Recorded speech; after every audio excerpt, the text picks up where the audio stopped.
कल हम गए थे, श्यामलाल पहलवान जौनपुर के हैं, नरिया में रहते थे पहले, इस समय खैरा में हैं। उनके यहाँ घर पे पैतृक संपत्ति पे करहा पूजन पाठ था 9 नवंबर 2025 को।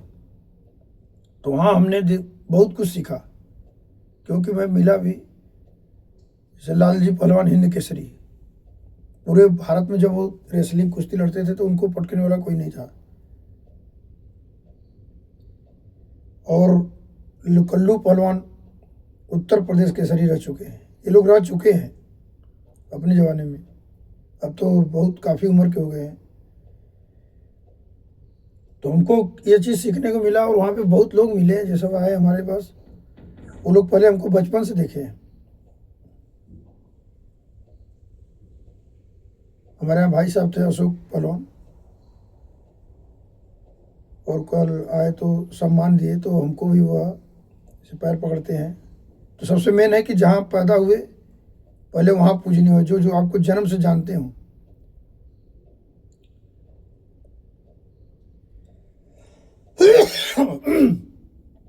तो ये सीखने को मिला कि जब मनुष्य को, चाहे वो नर हो, चाहे नारायण हो, चाहे भक्त हो, चाहे भगवान हो, चाहे पुरुष हो, चाहे महापुरुष हो, चाहे राजा से लेकर भिखारी तक के बीच में जितने पद पर आसीन है,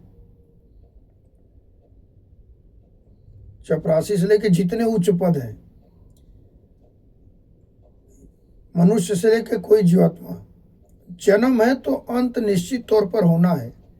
तो जो चीज निश्चित है उसके बारे में परिवर्तन करना, यही सबसे बड़ा अशांति और संशय का कारण होता है।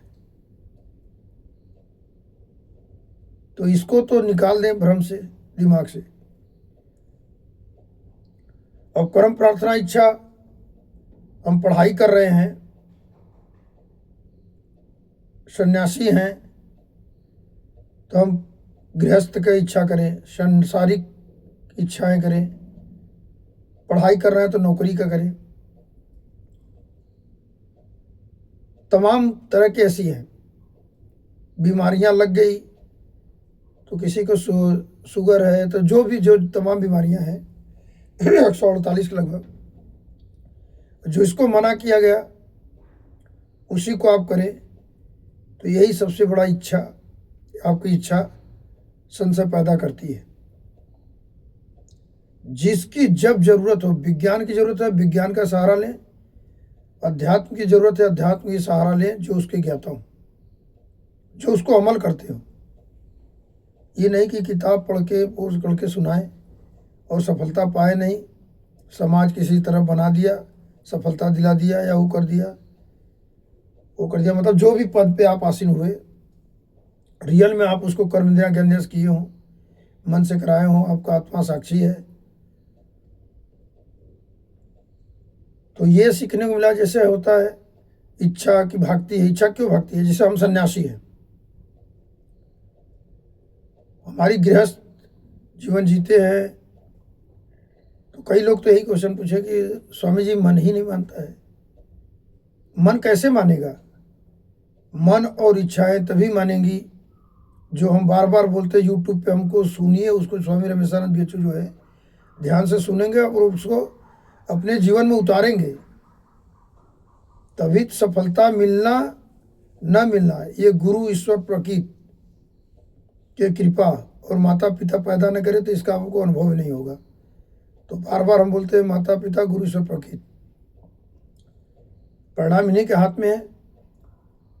और सफलता कुछ पूर्व जन्म में रहन सहन खान पीन संगत, तो कुछ वर्तमान में रहन सहन खान पीन संगत के प्रभाव से कर्म प्रार्थना इच्छा रूपी भक्ति से आपका प्रारब्ध बनेगा। श्वास पर मनन चिंतन, जिस भी माध्यम से शरीर के अंदर जो आप लेते हैं शक्ति रूपी आवरा, वही प्रारब्ध और आवरा संसार व समाज में बन के रहता है। यदि आपको ब्रह्मचारी बनना है, काम वासना की इच्छा नहीं करना है, तो उसके बारे में आप कर्म प्रार्थना इच्छा क्यों कर रहे हैं? श्वास पर मनन चिंतन उसका क्यों कर रहे हैं? शरीर के अंदर किसी भी माध्यम से, श्वास से, नाक से, मुंह से, आँख से, कान से ले क्यों रहे हैं? यदि आप उसको नहीं लेंगे तो ये मेरा एकदम स्वयं का अनुभव है, किताबी नॉलेज है, महापुरुष नहीं, एकदम नहीं होगा, ना इच्छा होगा ना संशय होगा। पढ़ाई पढ़ रहे हैं आप आर्ट साइंस के और डॉक्टर की इच्छा कर रहे हैं तो संभव है। तो आर्ट साइंस की पढ़ाई कर रहे हैं तो उसी को पढ़िए, उसी के लिए कर्म प्रार्थना इच्छा करिए। जो उस पढ़ाई के सब ज्ञान मिले या उस पद, पढ़ाई के अनुसार कोई पद जो है उसके लिए आप कर्म प्रार्थना इच्छा करें, श्वास पर मनन चिंतन करें, जिस भी माध्यम से शरीर के अंदर उसको लें, तब परिणाम, सफलता गुरु ईश्वर प्रकृति कृपा हो जाएगी, मिल जाएगा। यदि वर्तमान की आपकी उसकी प्रधानता हो जाएगी तो मिलेगी, और यदि पूर्व जन्म का प्रधानता रहेगा, कर्म जो किए हैं, तो सफलता नहीं मिलेगा। आप कुछ भी रहे, आपको सतो गुण के रास्ते पे जाना है। आपको इच्छा होगा हमको सद्गुणी बनना है, संन्यास लेना है, ये करना है, लेकिन आप कर्म प्रार्थना इच्छा जो कर रहे हैं तमोगुण का कर रहे हैं, रजोगुण का कर रहे हैं, और वही चारा आप दे रहे हैं। श्वास पर मनन चिंतन कर रहे हैं। इधर आप एक तरफ हो गया कि मुझे सतोगुणी रूप बनना है, प्रधान बनना है, लेकिन आप कर्म प्रार्थना इच्छा तमोगुण रजोगुण का कर रहे हैं, अधर्म का कर रहे हैं, निंदनी का कर रहे हैं, श्वास पर मनन चिंतन कर रहे हैं, वही शरीर में श्वास मनन चिंतन जिस भी माध्यम से शरीर के अंदर दे रहे हैं तमोगुण रजोगुण का, तो सतोगुण प्रधान कैसे बनेंगे? असंभव है। चाहे आप नर रहे, चाहे नारायण रहे, चाहे भक्त रहे, चाहे भगवान रहे, चाहे पुरुष रहे, चाहे महापुरुष रहे, चाहे, तो ये हमेशा रहे कि जब आप जिसकी जरूरत है उसका सहारा लें, परिणाम गुरु से प्रकृति पे छोड़ें, और शरीर के अंदर जो आपको इच्छा हो गई हमको ये बनना है, तो उसी के लिए तमोगुण रजोगुण सतोगुण निंदनी पूजनी धर्म अधर्म जिस भी क्षेत्र के आपको लक्ष्य का चयन किए उसको कर्म इंद्रिया ज्ञान निराश करें, मन से कराएं, परमात्मा सात्मा को दिखाते हुए परिणाम गुरु ईश्वर प्रकृति को समर्पित करते हुए जो भी इष्ट देवता हों समर्पित करें, और वही कर्म प्रार्थना इच्छा रूपी भक्ति का प्रारब्ध बनाएं। श्वास पर मनन चिंतन जिस भी माध्यम से शरीर के अंदर जो आप ले रहे हैं वही शक्ति रूपी आवरा आपको तन मन धन से सुख शांति आनंद की प्राप्ति दिलाएगा। नहीं अमल करेंगे तो तन मन धन से सुख शांति आनंद की जगह अशांति दिलाएगा, संशय पैदा करेगा, विचलित करेगा, बीमारियों को निमंत्रण देगा, फिर शरीर में अंदर संघर्ष होगा, तमाम विकल्प का रास्ता आप ही सरल देंगे उसको। तो मेन मूल समझ गए, जन्म है तो अंत निश्चित होना है। कर्म प्रार्थना इच्छा रूपी भक्ति से प्रारब्ध बनेगा। शरीर के अंदर श्वास पर मनन चिंतन जिस भी माध्यम से शरीर के अंदर आप जो लेंगे वही शक्ति रूपी हो रहा है, तो आप उसको करें और उसको अपने शरीर के अंदर उतारें, तभी सफलता मिलेगा। नहीं तो आप कोई भी रहे अपने भी संशय में रहेंगे, जो जुड़ेगा उसे भी संशय करेंगे। बीमारियां जब शरीर में कोई आती है तो डॉक्टर उसको सलाह देते हैं, वैद्य उसको सलाह देते हैं, जो भी उसके ज्ञाता हों, कोई बीमारियां तमाम होती है, और यदि उसके विरुद्ध आप कार्य करेंगे तो कहाँ से सफलता मिलेगी? अपने भी अशांत होंगे, जो आपको सलाह दे रहे हैं ज्ञाता हो वो भी अशांत होंगे। आत्मा शरीर को मना करता है लेकिन इंद्रियां वही कर देती, 5 कर्म इंद्रियां, 5 ज्ञान इंद्रियां, उसको चलाता है मन। ये कब तक? जब तक आत्मा शरीर में तभी तक रहेगी जब तक उसको सहने की शक्ति रहेगी। उसी तरह धार्मिक स्थल पे भी अदृश्य शक्तियां तभी तक रहती हैं जब तक वहां पे धर्म के कार्य होते हैं। अधर्म के कार्य हुआ तो शरीर अदृश्य शक्तियां धार्मिक स्थल के हट जाती हैं। उसी तरह जिस तरह से स्थूल शरीर में परमात्मा से आत्मा को सहने की शक्ति नहीं रह जाती तो शरीर आत्मा को छोड़ देती है, तो शरीर का क्या महत्व रहता है। उसी तरह धार्मिक स्थल पे यदि अदृश्य शक्तियां हट जाए तो उस धार्मिक स्थल का कोई महत्व नहीं रहता, जिस तरह से शरीर का आत्मा छोड़ने के बाद होता है। तो जब आपके शरीर में आत्मा है तो जो आपके करने योग्य है उसी का कर्म, क्योंकि तन मन धन तीनों आपका बैलेंस नहीं है तो अशांति का सामना करना है।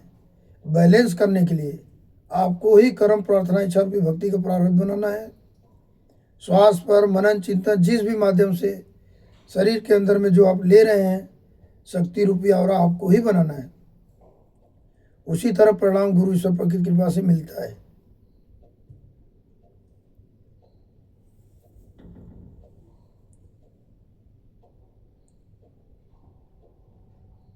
श्री 1008 विश्व गुरु श्री स्वामी वितरागानंद सरस्वती नंगा बाबा जी के उत्तराधिकारी चेला स्वामी परमानंद सरस्वती सोमारू बाबा जी के, स्वामी वितरागानंद सरस्वती नंगा बाबा जी के उत्तराधिकारी चेला थे। स्वामी परमानंद सरस्वती सोमारू बाबा जी। स्वामी वितरागानंद सरस्वती कायाकल्प साधु थे, अपना भी काया बदलते थे, जो जुड़े थे उन्हें भी बदल देते थे। उनके उत्तराधिकारी चेला हुए स्वामी परमानंद सरस्वती सोमारू बाबा जी। वो ब्रह्म ऋषि थे, जो मुंह से कहते थे उसे सिद्ध करते थे। उनके उत्तराधिकारी चेला हैं स्वयं का मेरा शरीर स्वामी रमेशानंद सरस्वती बुल्लू बाबा, और सर सुंदरलाल अस्पताल में हम ड्रेसर के पद के सेवादार हैं, रमेश कुमार यादव नाम से कार्यरत हैं। तो हम स्वास्थ्य विभाग में भी हैं, संन्यास में भी हैं, और 2 साल की उम्र से हैं। ये नहीं कि बड़ा हुए कोई घटना घटित हुआ तो हुआ। और मेरे शरीर के रिश्ते के जो जुड़े हैं शायद 7 लोग में कुछ लोग गेट क्वालिफाई हैं तो कुछ JRF क्वालिफाई हैं।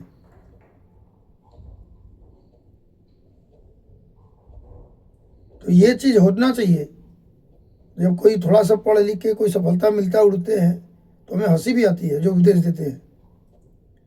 और मेरे स्थूल शरीर का माता पिता गुरु ईश्वर प्रकृति का ऐसा कृपा रहा कि जो जन्म दिए माता चंपा देवी, उनके अंतिम श्वास के समय थे। पिता श्री राम जी यादव, वो उनके भी अंतिम समय थे। और मुझे जो दीक्षा दिए स्वामी वितरागानंद सरस्वती नंगा बाबा जी के उत्तराधिकारी चेला स्वामी परमानंद सरस्वती सोमारू बाबा जी के भी अंतिम श्वासा तक स्वयं के अपने शरीर के साथ उनके उपस्थित थे। और 2 वर्ष की उम्र में बड़े होंगे, विवाह नहीं करेंगे, पढ़ाई करना। फिर जून 1999 में बनारस हिंदू यूनिवर्सिटी में कार्यरत हुए। और 2 जून 2007 को ये जो वर्तमान में जो आश्रम स्वामी वितरागानंद कुटिया रमना गौ सेवा आश्रम रमना टिकरी वाराणसी काशी उत्तर प्रदेश भारत, इस आश्रम पर हमको लेकर के खुद आए। और 22 मार्च 2010 को नामकरण संन्यास आश्रम की जिम्मेदारी सौंपे। कमल के फूल और आम के पेड़ की उपाधि दी। और यही हमको उपाधि संन्यास में हमारे सफलता दिलाता है। जो बार बार आदमी कहते हैं ये मन भागता है इनसे, अरे क्यों भागेगा? यदि जो चीज़ को हम हमारी लक्ष्य हो गया और इच्छा हम कर रहे हैं वही कर्म प्रार्थना इच्छा करेंगे तभी सफलता मिलेगी। श्वास पर मनन चिंतन जिस भी माध्यम से हम उसी को देंगे अंदर, तभी उस सतोगुण का देंगे, तभी आपका तमोगुण रजोगुण की तरफ नहीं जाएगा ध्यान। और सतोगुण का कर लिए और उसमें तमोगुण रजोगुण की दे रहे हैं तो अशांति करेगी, संशय पैदा करेगी। ये इसको ध्यान दें और अमल करें, क्योंकि हम देख रहे हैं घटनाएं ना। और ये जन्म मृत्यु यदि वैद्य के सहारे में है तो वैद्य शरीर क्यों छोड़ देते हैं? महात्मा के हाथ में है तो महात्मा क्यों शरीर छोड़ दिए? राम कृष्ण भगवान, हिंदू मुस्लिम सिख ईसाई, दुनिया संसार के जितने भी धर्म गुरु हैं, क्यों शरीर छोड़ दिए? वैद्य हैं, संसार और समाज में वैज्ञानिक जितने भी पद हम जो बोल दिए शुरू में ही, आसीन है तो आज वो क्यों नहीं है? यदि है तो क्या है? उनका कर्म प्रार्थना इच्छा रूपी भक्ति का प्रारब्ध है, और जो शरीर में लिए श्वास पर मनन चिंतन जी शक्ति रूपी आवरा लिए, उसका आवरा वो नहीं है लेकिन आज भी है, उसको पढ़ाया जाता है। लालजी पहलवान को जब जैसे कुश्ती लड़ते तो हनुमान जी के जैसा होता वो हो जाता था सवारी, तभी तो सबको पटके। हनुमान मतलब कर्म स्वयं करते थे, समर्पित श्री राम को करते थे। तो हर नर भक्त पुरुष का दायित्व होता है, उस पर अमल करेंगे तभी वो महान होंगे, नर से नारायण होंगे, भक्त से भगवान होंगे। तमोगुण रजोगुण प्रधान है तो सतोगुण प्रधान होगा। निंदनीय कार्य हुआ है तो पूजनी में बदल जाएगा। जहां भी होगा वो आपका ही पहुंचाएगा वहां। तो इस सबको ध्यान देते हुए प्रयास करें, अमल करें, क्योंकि सब जो चीज़ आपके हाथ में है ना, तो उसको क्यों अपने परिणाम अपने हाथ में लेंगे? जब लेंगे वही अशांति संशय पैदा करेगा। श्री हरि ओम, श्री हरि शरणम, श्री हरि शरणम, श्री हरि ओम गौ माता, श्री गुरु वीतराग परमानंदेश्वर महादेव, हर हर महादेव। तो ये खान पियन रहन सहन संगत, इसको आपको ध्यान देना है। कुछ पूर्व जन्म का रहा है तो उसको तो आप परिवर्तन नहीं कर सकते हैं, लेकिन वर्तमान में जब ज्ञान हो जाए तो रहन सहन खान पियन संगत में कर्म प्रार्थना इच्छा रूपी भक्ति का प्रारंभ, श्वास पर मनन चिंतन जिस भी माध्यम शरीर के अंदर जो ले रहे हैं उसमें परिवर्तन आप कर सकते हैं। यदि आप परिवर्तन कर सकते हैं, गुरु से प्रकृति कृपा होगी, वो भी उसी के अनुसार परिणाम आपको देंगे। तो इस पे ध्यान दे करके अमल करें, क्योंकि कल हमको हुआ तभी हमको हुआ नहीं, ये कहेगा।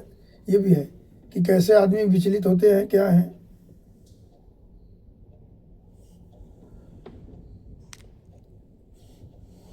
क्योंकि ऐसे ऐसे पुरुष हैं, जब उनको संघर्ष करना पड़ा तो सामान्य को क्यों नहीं हुआ?